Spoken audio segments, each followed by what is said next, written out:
প্রিয় শিক্ষার্থীবৃন্দ, আমি আমার এখনকার সেশনে তোমাদের সকলকে শুভেচ্ছা এবং স্বাগতম জানাচ্ছি এবং জানিয়ে রাখছি যে এখন আমি আলোচনা করতে চাই দশম অধ্যায় 10.3 এবং 10.4। এখানে যে দুটো আলোচ্য বিষয় আছে তার উপরে প্রথমটি হচ্ছে state conducting, non conducting and semi conducting materials এবং পরেরটি হচ্ছে describe the use of semi conducting materials. প্রিয় শিক্ষার্থীবৃন্দ, আমরা মূলত এখানে একটু আলোচনা করার এবং বোঝার চেষ্টা করব যে কন্ডাক্টিং, নন কন্ডাক্টিং, সেমি কন্ডাক্টিং এই সকল ম্যাটেরিয়াল সম্পর্কে। যেখানে আমরা জানতে চেষ্টা করব সেগুলো কি, সেগুলোর উদাহরণ কি কি, কোন কোন ম্যাটেরিয়ালস এই জাতীয় হতে পারে এবং একই সাথে তাদের ব্যবহার কোথায়, স্পেশালি সেমি কন্ডাক্টিং ম্যাটেরিয়ালস। প্রিয় শিক্ষার্থীবৃন্দ, তাহলে যদি প্রথমেই আমরা আলোচনা করার চেষ্টা করি যে কন্ডাক্টিং ম্যাটেরিয়ালস বলতে কি বোঝায়, নন কন্ডাক্টিং ম্যাটেরিয়ালস বলতে কি বোঝায় এবং সেমি কন্ডাক্টিং ম্যাটেরিয়ালস বলতে কি বোঝায়। প্রকৃত অর্থে এগুলো সবগুলোই এক এক ধরনের ম্যাটেরিয়ালস, যেগুলোকে এইভাবে নামকরণ এবং শ্রেণীবিন্যস্ত বা শ্রেণীবিন্যাস করা হয়েছে। ভিত্তিটা হচ্ছে এই সকল ম্যাটেরিয়াল সমূহের বিদ্যুৎ প্রবাহের কেমন পরিমাণের বাধা দান দেওয়ার ক্ষমতা আছে তার ভিত্তিতে। বিদ্যুৎ যখন এই সকল ম্যাটেরিয়ালসের মধ্য দিয়ে প্রবাহিত হতে যাবে, হওয়ানো বা বিদ্যুৎ প্রবাহ করা হবে, তখন সেই সকল ম্যাটেরিয়ালস কি পরিমাণে বিদ্যুৎ প্রবাহে বাধা দেয়, বাধা দেওয়ার ধর্ম, ক্ষমতা, তীব্রতা, তার উপরে ভিত্তি করে এরকম তিনটি গ্রুপে ভাগ করা হয়েছে ম্যাটেরিয়াল সমূহকে।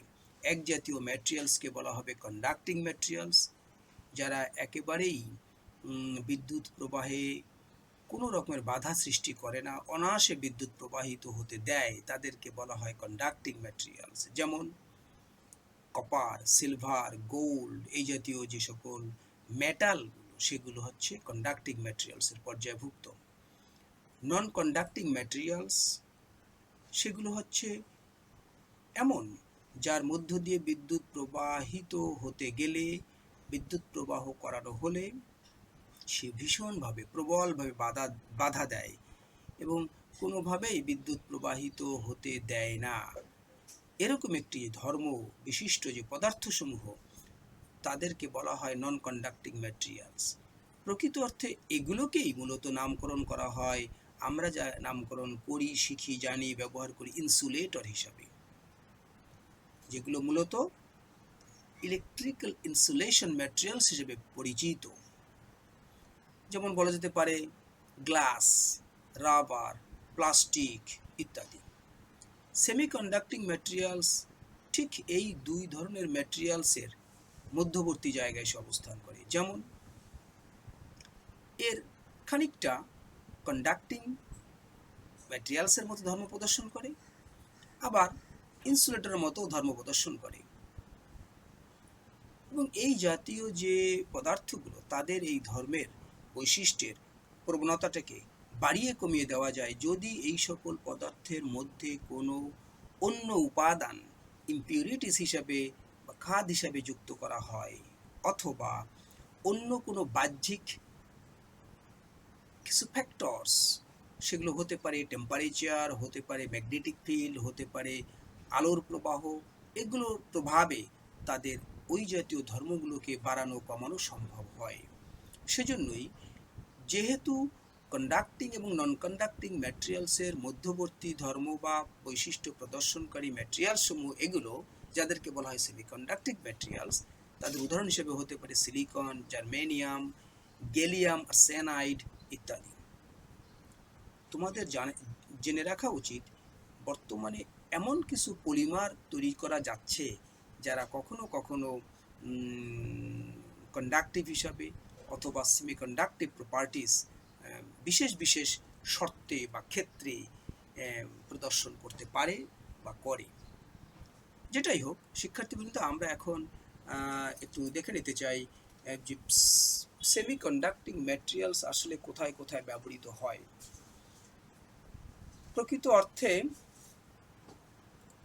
সেমিকন্ডাক্টিং ম্যাটেরিয়ালস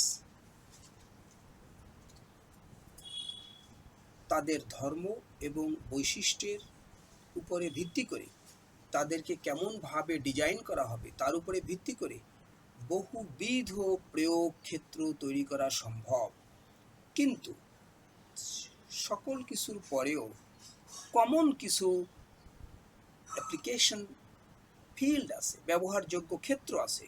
সেগুলো হচ্ছে এরকম, যেমন রেকটিফায়ার্স তৈরিতে, ট্রানজিস্টরস তৈরিতে, ইন্টিগ্রেটেড সার্কিটস তৈরিতে, লাইট ইমিটিং ডায়োডস তৈরিতে, সোলার সেল তৈরিতে, সেন্সরস তৈরিতে, ফটো ডিটেক্টরস তৈরিতে, লেজার বিম তৈরিতে সেমিকন্ডাক্টিং ম্যাটেরিয়ালস বহুল ব্যবহৃত হচ্ছে। রেকটিফায়ার্স কি? রেকটিফায়ার্স হচ্ছে এক ধরনের ইলেকট্রনিক ডিভাইস যেটি মূলত অল্টারনেটিং কারেন্টকে ডিরেক্ট কারেন্টে পরিবর্তন করার সামর্থ্য রাখে। এই জাতীয় সেমিকন্ডাক্টরগুলো হচ্ছে সেগুলো যেগুলো হচ্ছে কপার অক্সাইড, সেলেনিয়াম, জার্মেনিয়াম এবং সিলিকন। ট্রানজিস্টরস এগুলো একেবারেই ইলেকট্রনিক ডিভাইস, মূলত যেটি কিনা ইলেকট্রিক্যাল সিগন্যালকে এমপ্লিফাই করতে পারে অথবা সিগন্যালকে সুইচিং করতে পারে, পরিবর্তন করতে পারে। এই জাতীয় ডিভাইসগুলো হচ্ছে ট্রানজিস্টরস, যেগুলো সেমিকন্ডাক্টর দিয়ে তৈরি, এবং সেক্ষেত্রে এই জাতীয় সেমিকন্ডাক্টর ম্যাটেরিয়ালসগুলো বেশি ব্যবহৃত হয় সিলিকন, জার্মেনিয়াম, গ্যালিয়াম আর্সেনাইড ইত্যাদি। প্রিয় শিক্ষার্থীবৃন্দ, এরপরে একটু দেখে নিতে চাই integrated circuits, light emitting diodes, solar cells সেক্ষেত্রে ব্যবহৃত হয়। যেমন করে একটু আগেই বলছিলাম, ইন্টিগ্রেটেড সার্কিটস কি? মূলত ইলেকট্রনিক ডিভাইস যে অনেকগুলো ট্রানজিস্টর এবং অন্যান্য উপকরণ সহযোগে একটি মাত্র চিপের মধ্যে সমন্বিতভাবে তৈরি করা সম্ভব হয়। এই জাতীয় যে সার্কিট চিপগুলো সেগুলোকেই বলা হয় integrated circuits. Integrated circuit is nothing but a single chip which contain lot of transistors and other components to make a special type of circuit board.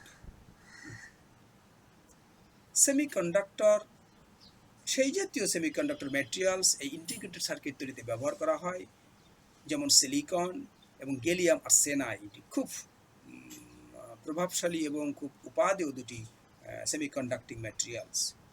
Light emitting diodes এগুলো আরেকটি ডিভাইস যে কিনা লাইটকে সে বের করে দিতে পারে তার নিজের মধ্য দিয়ে, যদি কিনা এর মধ্য দিয়ে ইলেকট্রিক কারেন্ট পাস করা হয় নির্দিষ্ট বৈদ্যুতিক চাপে, তখন এই ঘটনাটি ঘটায় বা ঘটে ওই সকল ম্যাটেরিয়ালসের ক্ষেত্রে বা ওই সকল ম্যাটেরিয়াল সমূহ, যেমন gallium arsenide, gallium nitride, indium phosphide এগুলো সব হচ্ছে লাইট ইমিটিং ডায়োড তৈরিতে ব্যবহার করা হয়। সোলার সেল এমন কিছু ডিভাইস যেগুলো তৈরি করতে সেমিকন্ডাক্টর ব্যবহার করা হয়, যে মূলত লাইট এনার্জিকে ইলেকট্রিক এনার্জিতে রূপান্তরিত করতে সহযোগিতা করে। প্রচুর পরিমাণে ব্যবহৃত হচ্ছে আজকাল এবং রিনিউয়েবল এনার্জি সোর্স হিসেবে ব্যবহার করা হচ্ছে। এগুলো তৈরি করতে সিলিকন, গ্যালিয়াম আর্সেনাইড, ক্যাডমিয়াম, টেলুরাইড এই জাতীয় সেমিকন্ডাক্টর সমূহ ব্যবহার করা হয়। সেন্সর এমন ধরনের কিছু ডিটেকটিভ ডিভাইস যে কিনা ফিজিক্যাল আর কেমিক্যাল প্রপার্টি চেঞ্জ হলেই সে আলাদা কোনো ইলেকট্রিক্যাল সিগন্যাল তৈরি করে, সেগুলোকে সেন্সর হিসেবে অভিহিত করা হয়, যেগুলো silicon, germanium and zinc oxide এদের সহযোগে তৈরি হতে পারে। ফটো ডিটেক্টরস যে মূলত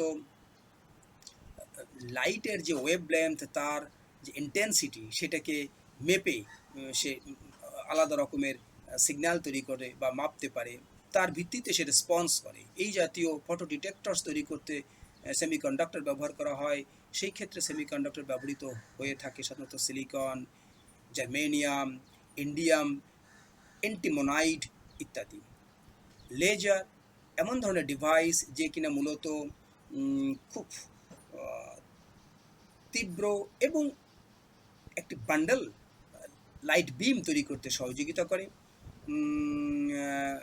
এই ক্ষেত্রে যে সকল সেমিকন্ডাক্টর ব্যবহার করা হয় এই বিভিন্ন ধরনের লেজার তৈরি করতে, সেগুলো হচ্ছে gallium arsenide, indium phosphide, gallium nitride ইত্যাদি।